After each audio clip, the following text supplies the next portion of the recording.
Lakshmi teacher அப்படியே அங்கே மறுபடியும் நம்ம என்ன பார்த்தோம் இன்னைக்கு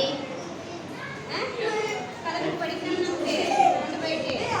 சரியா நாளைக்கு எடுத்தீங்களா இப்போ நம்ம என்னது தினமும் நம்ம வாசிக்கணும் அதுக்கு தான் இந்த நூலகம் ஓகேவா அப்போ நீங்கள் ஒவ்வொரு புக்கு எடுக்கிறீங்களே தினமும் வாசி பழகணும்